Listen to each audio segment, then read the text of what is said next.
queridos amigos e amigas, traz dor, traz medo, traz no mínimo desconforto.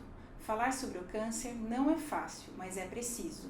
E é o que nós vamos fazer aqui no programa de hoje com a psicóloga Kátia Cristina Emanuel, que tem 19 anos de experiência em psico-oncologia, área da psicologia voltada ao acompanhamento de pacientes com câncer. Bem-vinda, Kátia. Obrigada. Prazer recebê-la. Prazer é meu. Obrigada, Mina. Kátia, por que ainda é um tabu? Por que ainda é tão difícil falar sobre o câncer? Porque nós carregamos o peso de uma época muito difícil. Há menos de 2 décadas, nós tínhamos muito menos informações, recursos, os tratamentos eram mais dolorosos. Então essa época deixou nas nossas famílias muitas lembranças, né, de familiares que sofreram muito com efeitos colaterais terríveis, com tratamentos demorados. Então isso ficou como se fosse um fantasma na nossa cabeça e se tornou um assunto difícil de falar. Com a medicina, as mudanças que a gente viveu até agora, tudo está muito diferente. Então essa é uma mensagem que a gente sempre tem que ir passando para frente conforme a gente tem oportunidade. Que hoje em dia o diagnóstico de câncer não é uma sentença de morte, mas como a gente encarava antigamente, né? De jeito nenhum. Hoje em dia está tudo muito diferente. O trabalho preventivo chegou para minimizar os efeitos colaterais, para pensar na qualidade de vida dos pacientes, no bem-estar deles. Então nós temos hoje um trabalho multidisciplinar, pessoas pensando no paciente, os médicos se especializaram, os convênios abraçaram os tratamentos que antigamente eram feitos apenas no SUS e tão distantes da nossa casa, né? A gente via pessoas pegando conduções, ônibus de madrugada e voltando à noite para casa. Então, tudo isso gera um mal-estar muito grande nas pessoas quando alguém hoje recebe um diagnóstico na família por já terem vivido tudo isso lá no passado. E você hoje faz parte da equipe multidisciplinar da OncoITU, não é? Isso mesmo. E toda essa mudança, né? Eu sou de uma geração de psicólogos que antigamente trabalhavam solitariamente, atendendo nas residências, indo fazer atendimento nas clínicas, né? Nos hospitais, quando a pessoa já estava nos momentos mais difíceis. Hoje, então, uma honra muito grande trabalhar na OncoITU, que trouxe para a nossa região toda essa mudança, toda essa visão nova sobre a oncologia, né? Então hoje já não é mais um trabalho solitário, hoje faço parte de uma equipe que pensa nas pessoas, que não pensa só na doença, que tem essa visão diferente sobre o tratamento. E você está na OncoITU já há quanto tempo? Desde o primeiro ano, alguns meses aí, quase 1 ano de permanência deles. Conheci quando eles vieram para cá, para Itu, e aí nós fomos conversando e logo depois de 1 ano eu já comecei a trabalhar com eles e estou até agora. E Kátia, então vamos falar aí desse medo da hora do diagnóstico, né? Quais são os principais medos que as pessoas enfrentam quando chega o diagnóstico? A pessoa chega com medo da morte. A primeira coisa... Da finitude, né? Exato. Mas você sabe que nem todos. Existem algumas pessoas que já conseguem hoje ter uma visão diferente sobre a oncologia, os mais jovens, não é? Então, já chegam mais informados, né? Isso. O que o paciente traz para a sessão, normalmente são os medos que ele já tinha antes de começar o tratamento. Tipo, medo de perda, medo, como falei, da morte, é um dos medos que inclusive está presente não só no tratamento da oncologia, mas nas sessões de psicologia, em todos os tipos de tratamento acaba surgindo esse tema. Hoje nós estamos vivendo o medo da Covid, não é, Kátia? Exatamente. De morrer de Covid. Exatamente, de perder pessoas. Perder familiares, Então, vem, na verdade, tudo que ficou mal resolvido na vida, e agora o que eu faço? Vem a culpa. As pessoas, por incrível que pareça, chegam no consultório se sentindo culpados por estarem com câncer. Culpados? Culpados como? É estranho. Uma pessoa se sente culpada por estar doente de câncer? É que a mídia veicula muito os problemas emocionais como causadores de doenças, sem explicar muito bem e sem dar suporte para as pessoas a saberem lidar com a situação. Nós sabemos que o organismo a pessoa que é bombardeada com muito estresse ao longo da vida, ela coloca o organismo dela vulnerável a desenvolver qualquer tipo de doença, uma gripe, dores, inclusive o câncer, né? Mas isso não quer dizer que a pessoa seja culpada ou responsável pelo que ela está passando, né? Até porque a gente não tem como controlar isso, a não ser tendo uma vida saudável, relacionamentos positivos, saudáveis, cuidando do dia a dia, da rotina. Mas isso também vem nas sessões. E todo paciente oncológico precisa passar pelo tratamento psicológico? Então, cada caso é um caso. É sugerido que, pelo menos, essa pessoa e os familiares façam uma consulta, né? É muito comum as pessoas não se negarem a falar sobre o diagnóstico.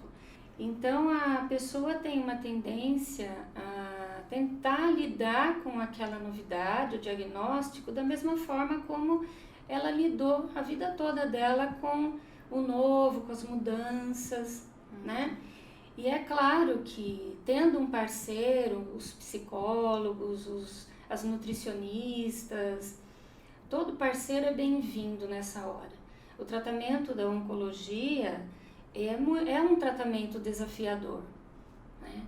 E é claro que com uma parceria a pessoa consegue passar por ele com muito mais facilidade, com muito mais tranquilidade.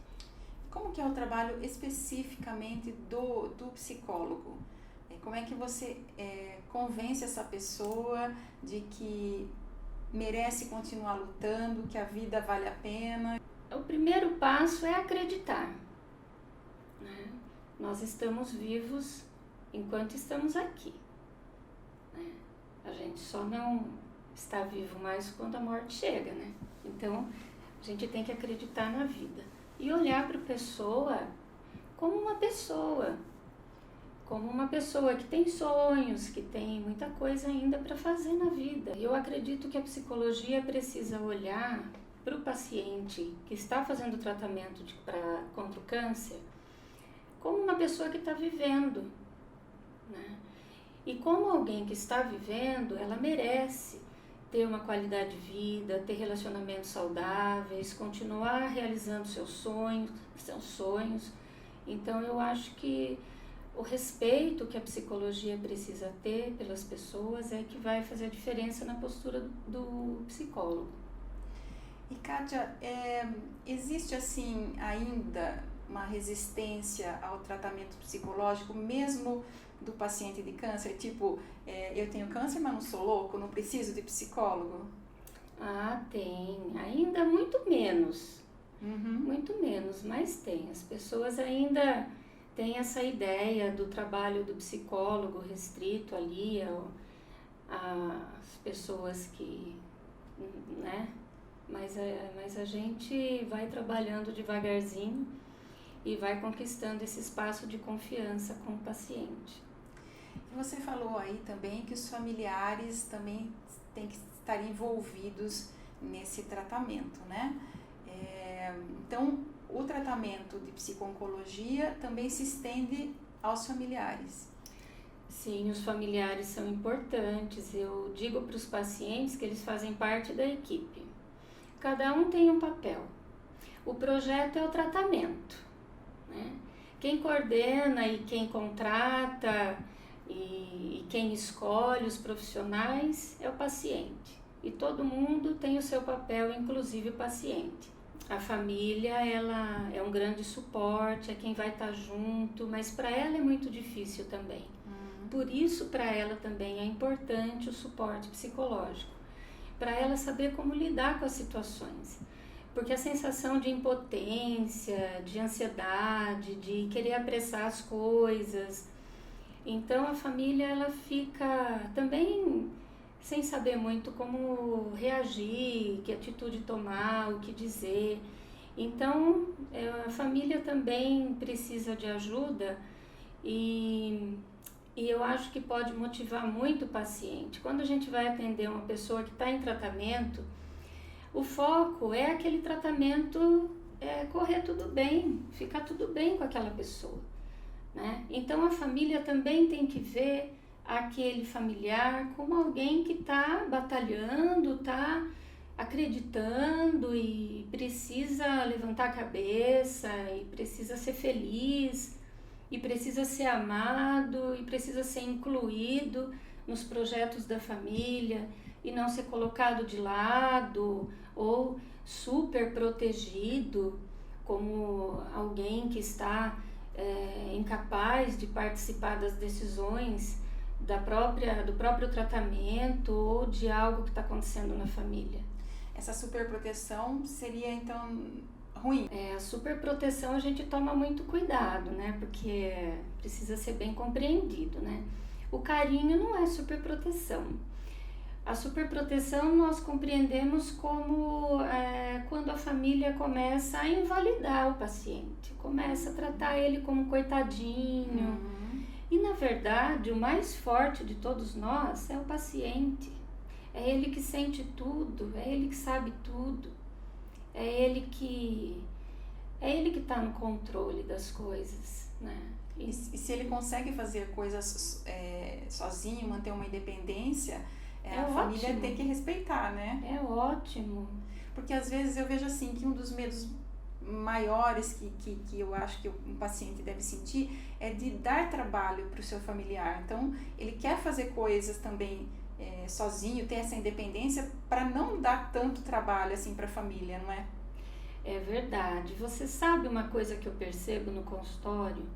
Que aquela pessoa que sempre teve muita saúde, que nunca fez um tratamento, essa pessoa é a que tem maior dificuldade de dar início internamente, eu estou dizendo, dar início ao tratamento.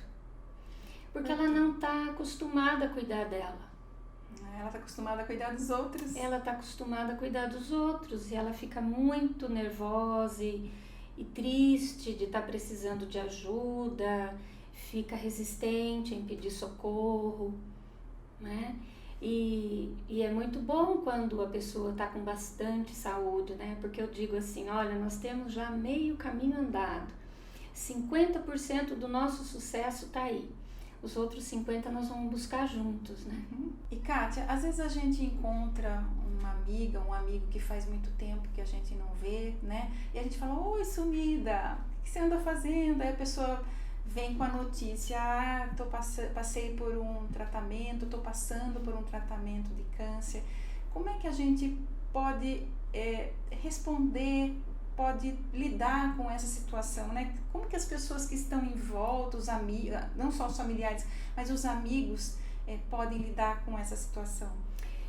Primeiro, Mirna, a pessoa vai reagir de acordo com os medos que ela tem, né? E de acordo com os sentimentos que vêm na hora. Então é muito difícil a gente saber como é que as pessoas vão reagir. Agora, o que a pessoa que está fazendo o tratamento de câncer precisa ouvir é boa sorte, que dê tudo certo, se precisar da minha ajuda eu estou aqui, né? E muitas vezes só o silêncio já é suficiente. Lembrando que a pessoa mais corajosa e mais forte são eles.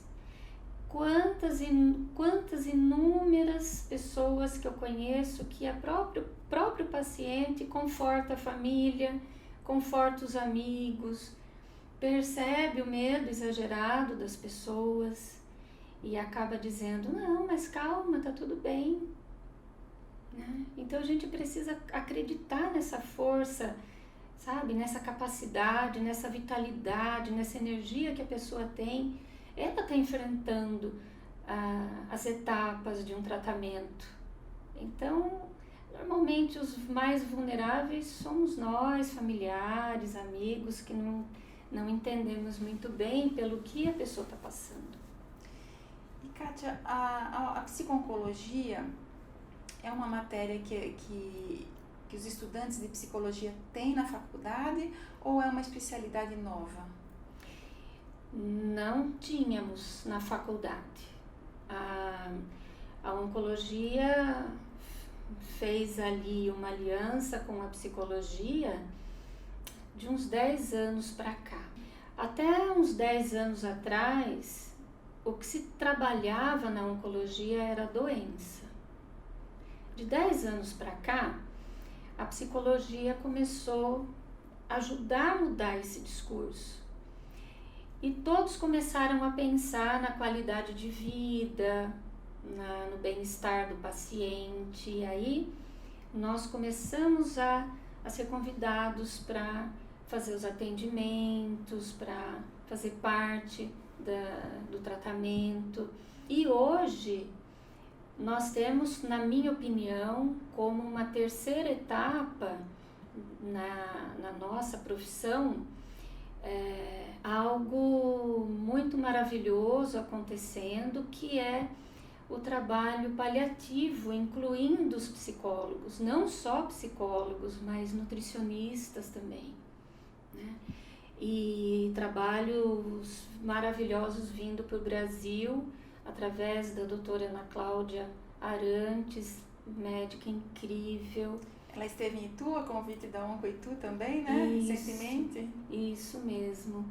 E ela traz uma reflexão incrível a todos, aos médicos e a toda a equipe que trabalhava já com o paciente de oncologia, mas que ainda não tinha essa visão amorosa, mais humana para o trabalho paliativo. Quando eu comecei a trabalhar com oncologia, eu trabalhava com os últimos momentos das pessoas e nem sabia que isso se chamava trabalho paliativo. Então me identifiquei demais com tudo que ela trouxe e ela está mudando muito o conceito dos profissionais no Brasil todo e isso está sendo maravilhoso. Então o psicólogo, ele precisa buscar a sua formação, ele precisa se especializar. Nós temos hoje especializações, temos cursos, mas o psicólogo tem que buscar depois da formação dele acadêmica. E você acha que tem espaço para o psicólogo que quer ir nessa área da oncologia? Tem espaço e é um trabalho maravilhoso, incrível, inclusive de evolução, não só pessoal, não só profissional, mas pessoal também. Então vale super a pena. O mercado está precisando de profissionais que façam essa transição de visão, de sair do olhar para a doença e passar a pensar na pessoa que está ali, né? Começar a olhar nos olhos do paciente, ouvir as pessoas que estão ali na frente dele e ao invés de chegar pensando que sabe tudo, que está entendendo tudo. Então é uma mudança para generosidade, para compaixão, para aprendizado. Cada paciente ensina demais para a gente. Então, essa terceira fase, que é a fase do paliativo, ainda é muito nova para a psicologia. E você estava me falando, antes da gente entrar para a entrevista, que quando fez a faculdade de psicologia, jamais imaginou que ia trabalhar com pacientes, né, de câncer. Conta pra gente como é que foi. Pois é, comigo sempre foi assim, sabe? Tudo que eu digo que, nossa, eu me preocuparia se eu tivesse que fazer tal coisa, eu tenho que correr logo para me especializar, estudar, me preparar, porque não vai demorar muito, vai aparecer ali. Quando eu me formei, os primeiros pacientes que eu tive já foram da oncologia. Na época, era uma época que o trabalho com portadores do vírus da AIDS era ainda uma incógnita, um mistério, e precisava muito de profissionais para fazer esse trabalho, e sempre vinha para a gente as pessoas que estavam mais convalescentes, quando a doença já não tinha mais uma regressão, né? Então, os meus primeiros pacientes já foram de oncologia, só que eu atendia nas residências, né? Porque como não existia essa visão de equipe multidisciplinar, as famílias que nos chamavam, né? E sabe, Emirna, trabalhar com o paliativo, as pessoas falam assim, mas como é que a psicologia trabalha com isso, né? E eu vou copiar uma frase da Ana Cláudia. Ela diz assim, quando a gente acha que não consegue salvar uma vida, a gente precisa ajudar a salvar uma história. Então, o trabalho da psicologia é ajudar a dar significado para aquilo que a pessoa está vivendo naquele momento. Todos nós vamos morrer. Mais cedo, mais tarde, todos vamos, né? Todos nós. A Mônica Valdivoio, aquela jornalista, falou esses dias na Globo News que a morte faz parte do contrato da vida, não é? Exatamente. E você sabe o que faz esse momento ser menos doloroso? É quando a gente tem uma história de vida bonita para contar. É quando a gente tem uma história de vida que vale a pena ser contada. Quando aquilo que nós estamos vivendo faz sentido. E a oncologia nos dá esse presente, apesar de parecer muito sofrido, mas na verdade não é. Se você passar um dia na Oncoitu, vivendo tudo que nossa equipe, as enfermeiras, as recepcionistas, os médicos vivem, você não fica um minuto sentindo tristeza, sabe? A opção realmente é viver a vida e não a morte, porque viver a morte não dá. Com bom humor também, né? Exatamente, nós não estaremos aqui na nossa morte, então não dá para viver a morte. A nossa opção é viver a vida, né? Então, quando a gente chega nesses últimos momentos, o que a pessoa quer é terminar de fazer o que ela acha mais importante na vida dela. E normalmente o que ela acha mais importante, estatisticamente falando, é dizer mais uma vez que ama aquele familiar, é pedir perdão para alguém, é expressar o sentimento que não expressou, que por falta de tempo, correria. Então isso, apesar de parecer sofrido, é incrivelmente humano e maravilhoso. Nós temos essa oportunidade com o trabalho paliativo, nós temos essa oportunidade. Nós vimos atualmente quanto sofrimento dos pacientes com Covid que não puderam se despedir da família nem a família deles. Isso é muito traumático, inesquecível. Então, apesar de parecer sofrido, não é, né? Hoje nós temos no tratamento do câncer, contra o câncer, nós temos pessoas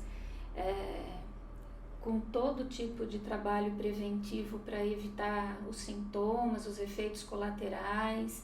As pessoas chegam com ansiedade porque vão fazer a primeira sessão de químio e daí voltam e falam assim, nossa, Kátia, realmente é um soro, né?